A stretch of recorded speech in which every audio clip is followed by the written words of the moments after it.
If you want to know how I built a minimalist bug out bag with all the 5 C's of survival for under $20, stick around.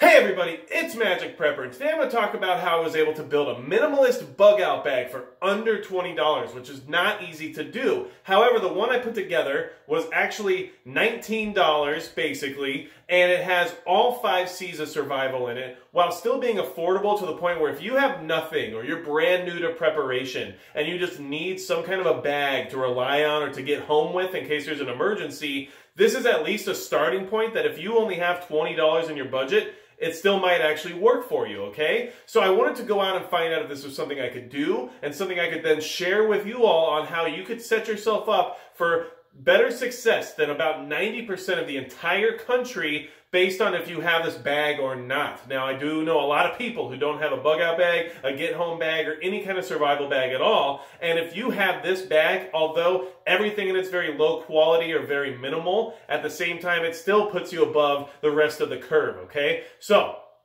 this bag and every component in it was purchased at a Walmart. I know, but still, it was the best place to find all these components for very cheap. So if you're on a budget and you want to buy a bug out bag or a get home bag or something, but you only have 20 bucks, this is the best I could put together, and maybe you have better options than I do, but this is me sharing what I was able to find for you. So, what I want to do is go ahead and just show you each item individually. We'll zoom in a little bit here with the camera, and I'll just explain to you the cost of each item. I'll show you the receipt, exactly how much everything costs. We can do the math, right? And then you'll see exactly what you can do with only $20 if you want to build a bug out bag on an extreme budget. So, let's go ahead and take a look at all the contents, and then we'll just talk about the 5 C's of survival and what part of the contents cover those 5 C's.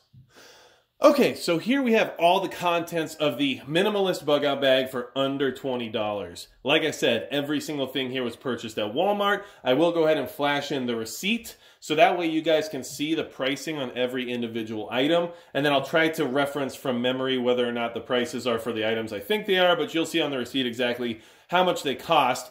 And at the same time, you'll also see that I blocked out a lot of other things on the receipt because I had to do some grocery shopping that day, so I apologize. But this is what I was able to put together. And the amazing thing was I honestly didn't think I'd be able to put together a minimalist, super basic, super minimum bug out bag for under $20, but I was actually able to do it. So that's really what surprised me the most here, was coming out with all of this coming in at really about $19 or less, to be honest with you, if we add up all the change. So I'll go ahead and do the math for you, flash it on the screen, and you'll see the total, and then it depends on your sales tax, I guess, whether or not it's going to be exactly $20 or right under it or whatever it might be. But either way, really, really interesting that I was able to put this together for that price point of $20, which is not something I thought I was going to be able to do.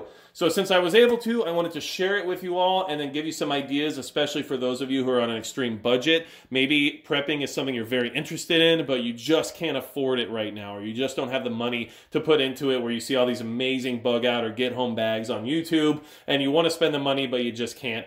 If you've got 20 bucks, which everybody at some point should at least be able to come up with $20, I would hope, this is something you could actually do. And at least then, if you have to bail out and you have to get out of Dodge, you have something to rely on rather than nothing. So this is what I was trying to share with you all, and hopefully it helps those of you who are actually on a budget like this. And maybe this is a decent gift idea for people. If they're people who you know aren't very prepared, spend 20 bucks, and then they've got all this little gizmos and gadgets that maybe helps them survive a situation better than if they didn't have it at all. So, to get started, we have this Ozark Trail, I think it's called a 10-liter day pack, okay? Really small bag, but it is a backpack. It's got backpack straps. Obviously super low quality. I mean, it's very thin. It has no padding at all. The threading is probably terrible, but it's still a bag. Okay, yeah, so a 10-liter day pack. And this bag was like $4.97 or $5 basically. So hard to find a backpack for $5, but at Walmart I found it. So we have a pocket right here. We have, let's see, it looks like the main pocket is right here. So go ahead and open this up. Okay.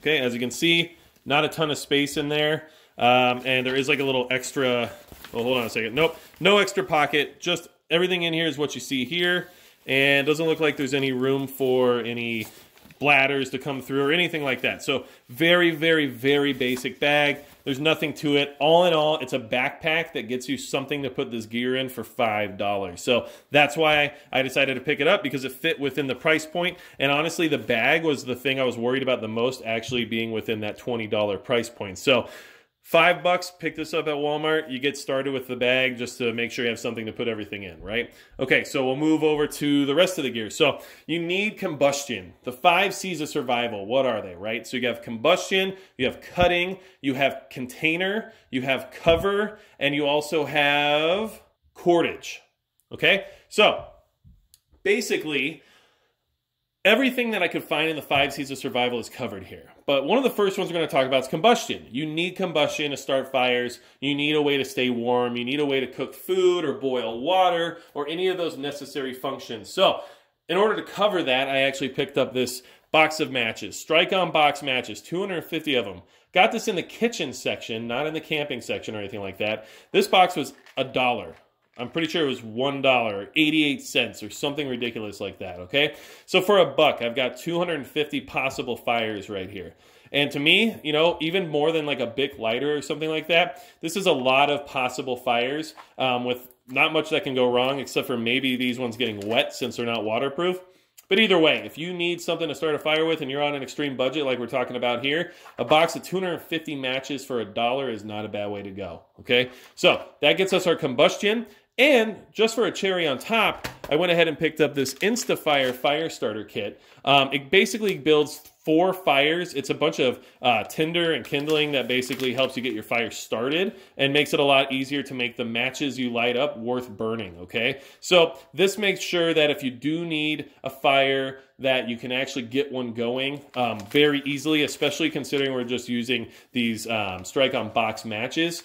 And what's awesome is that this product was also $1. It cost nothing. So together for our combustion section of the 5 C's, we have $2, okay? So that's a great start. Combustion is very important. Staying warm, being able to boil water, and being able to eat are very important functions, okay? So after that, we'll go ahead and move over here to the container of the 5 C's, which is a stainless steel cup. It is also Ozark Trail. You're going to see a lot of that because it was Walmart, like I said.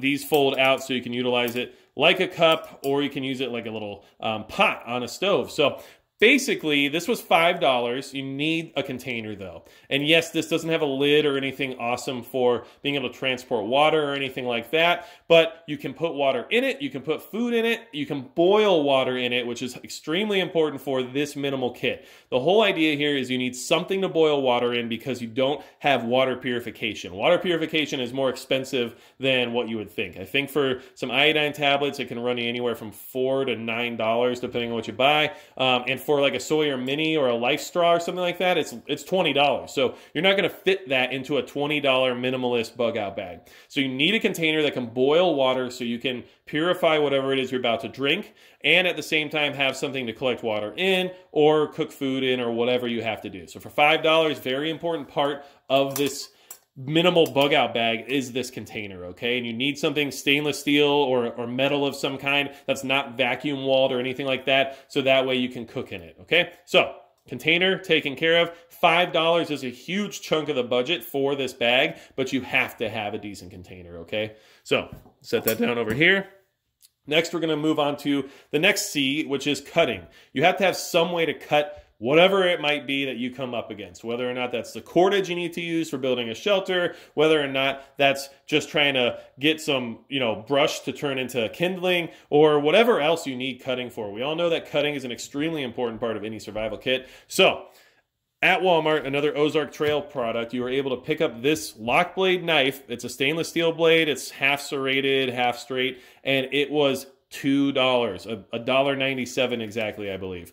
So for $2, you're able to get in the door, get some kind of a knife, and what's nice is it's a pocket knife, so I guess if you need to throw it in your pocket rather than have it carried around in the bag, easy to do, but it keeps us at our price point, super budget, and you have a $2 knife here that, at least for a small amount of time where you're running through the brush or trying to get home from an emergency, should do the job of any other cutting instrument. So $2, you've got a lock blade knife. I would suggest a fixed blade, but for some reason this knife was cheaper than any fixed blade they had, so this is what I picked up. Here we are, cutting is covered, okay? So The next C of survival we're going to talk about is cordage, because cordage is extremely important. You can do 1,000,001 things with it, and you never know what you're going to need cordage for. However, usually I would say get some paracord, but paracord is just a little more expensive than what I actually bought, which is this diamond braid clothesline. This diamond braid clothesline was $2, I'm pretty sure. And for $2, I've got 50 feet of decently strong line. Now, this is not 550 paracord, it's not as strong as it, but it was also about half the price for the same amount of length, okay? So in order to stay in the budget and to still get our cordage covered and still have something that could easily still be used to make a shelter or be used to tie up whatever you need to tie up, this is gonna do the job, okay? And it gets you in that price point. It's $2. It's 16-pound test, which is really not very much. But we all know that this is going to hold up more than what it says because, you know, they have to go ahead and stand by their little guidelines. But honestly, if this is a replacement for paracord, it's still going to do a good job. This is made for a clothesline. You can use it for making a shelter. You can use it for tying up cords of wood. You can use it for making a tripod. Whatever you got to do, it's still going to do a decent job for you. And for getting under that price point, this was what I picked up, which you can get for $2. However, I will mention you can get 550 paracord for $4 for the same amount of length. So if you're going to spend a little extra money, you do yourself a favor, basically, okay? But cordage, very important, and we have it covered right here, all right? Then next is cover. So cover is important. You need to be able to get out of the weather. You need to get out of the environment. That is what kills a lot of people, right? You're wet, you're cold, you die from hypothermia or whatever else might occur. So for now, to stay in the budget, because to be honest with you, tarps are expensive. They really just are. For what they are, they cost a little bit more than what we could fit into the budget here. So I went ahead and picked up this emergency poncho. Now this poncho, of course, is supposed to be worn like any other poncho would. But you can actually turn it into a shelter, makeshift or not, if you need it. You can also use it to reinforce a bushcraft style shelter if you need to. So if you're building some kind of a lean-to or some kind of a hut, you can use this to try to make it more waterproof. But either way, this can be doubled as either a poncho, which does help give you some cover and gets you out of the elements and, you know, makes it so you're not wet. But at the same time, this can be cut up and fashioned into a decent tarp style shelter without the price. This was also 88 cents, I believe. So it's got us in under budget, got us some sort of cover. Now, I will say, if you want to be really budget, you could easily just buy trash bags. And you can get a box of trash bags, like it's 15 trash bags for like $2. So if you want to go that route, it's probably a better idea because it's actually better bang for your buck. But I wanted to buy things that were individual and made for a specific purpose to show that you can do it. And if you just wanted something that you knew was brand new and made specifically for a certain purpose, then you at least have something, okay? Emergency blankets are also a great idea. Emergency sleeping bags, all those things can be fashioned into a shelter, but this was within the price range and it was what was available at the time. So emergency poncho takes care of our cover mostly and as best as we can for what price point we're in, okay? I'm gonna set that down. And then we have two bonuses that aren't part of the 5 C's of survival, but I still find them to be decently important. I bought this little silverware set. I mean, it's plastic, you know, it seems decently durable, but this was 88 cents and I felt like it was worth throwing into the kit. That way, if you need to eat something in your pot there, it's a little bit easier for you to do and it gives you a little more comfort. So once in a while, let's say you got to crack open a can of gross food or whatever it might be. Now you have a better way to eat it. It makes life a little easier if you're in a survival situation. And last on the list, last but not least, is a very important concept for me at least, having some light, okay? So this flashlight was also $1. Everything was like $1. Everything was extremely cheap, but you can still put it together. And what's nice about this flashlight, it's LED, so very unlikely to burn out the bulbs. You'll just need to replace the batteries. But for $1, you have a way of making light, okay? And let's go ahead and just twist this off, take the little shield off the back of the battery there, okay? And then we'll go ahead and just give it a whirl to see how bright it is or if it's worth anything. But honestly, having a flashlight is better than not, okay? So it works, you know, it's not super bright, but in the middle of a dark forest, it's gonna let you see what you need to see, and it's $1. So therefore, we're back in the price point situation. We're getting everything we need for very, very cheap, okay? So, quick notes on a couple of these things. All of them are very cheap. All of them are not ideal, but they cover a certain aspect of the 5 C's, which is very important. And the other thing is that there's a lot of things you could substitute here, which might do you much better, but you would have to just make that decision. You can also supplement this bag with a lot of other things that you might already have. So let's say calories is a very important thing, right? You want to throw some food in this bag. raid your pantry. If you're on a budget and you can't afford to go out and buy survival food or protein bars or anything like that, go ahead and throw whatever canned goods or whatever, non-perishables you might have. Put a couple of those in here and it gives you something to work with, okay? So better than nothing, but I didn't add calories to this bag. It's one of those things that if you're on an extreme budget, you might be able to just grab something out of your pantry and make work. Same goes for clothes. You're gonna wanna change of clothes or something along those lines, but either way, if you can't afford it or you don't have any, I mean, this still gets you the 5 C's, and hopefully you're in a position where you can at least put in an extra t-shirt or something like that, okay? So either way, this bag was under $20 for all this stuff. So the excuse of like, I can't afford to prepare or I can't afford to get a bug out bag or something like that is only $20 out of range. And honestly, this is not the best gear, but it still gets you there, which is much better than nothing, okay? So that's why I did this video. I wanted to share this with y'all, and we'll go ahead and wrap it up here, but hopefully you got a little bit of a close-up. I left all the things in their packaging and left all the price tags on just so you can see that. I mean, it's all brand new stuff, and I just picked it up, and then if you're really, one of those internet trolls that has to make sure you are right about everything, you can now, relay the SKUs to the receipt that I show to make sure I'm not lying, okay? All right, so let's go ahead. I'll get all this stuff packed into the bag and we'll wrap up the video. All right, so I got everything packed up in the bag. Still plenty of space. If you want a bug out bag or a get home bag for under $20, this was the best I could do. And honestly, I don't think it's that bad. I think if it's, better than nothing. And if you're gonna get home from a disaster or from an SHTF scenario, this is not the worst way to go versus having nothing at all. So if you're on an extreme budget and you wanna get into prepping, here you go. I try to do the homework for you. Now get out there and get the things and do the stuff, okay? So that's a thing you hear a lot in the prepping community, but it's true. And if you don't go out of your way to try to find solutions to some of the problems you have, you might not ever find a solution. I wanted to put this together. I wanted to share that with you all. I want everyone to be as prepared as they possibly can. And I really appreciate everybody watching the video and spending the time here to kind of see what's possible, even if you're on an extreme budget, okay? Yes, not the best backpack. Does it even fit me well? Probably not. Seems almost like a child's backpack compared to me. Ugh. But there you go. It's on, okay? So, that being said, this is going to do the job better than nothing. And if that's all you have, you're still better off than 90% of the population, okay? So, if you have any questions about the contents of this bug out bag, hit the comments below. Make sure you go ahead and subscribe to the channel if this is the kind of stuff you're interested in. And if you have anything else at all, feel free to hit me up on magicprepper.com, where you can send me a message directly on my website, okay? I really appreciate every single one of you. I hope you stay prepared. I hope if you're on an extreme budget, this helped you find yourself a little bit of a get-home bag or a bug-out bag at the bare minimum. And that is going to be it for Magic Prep.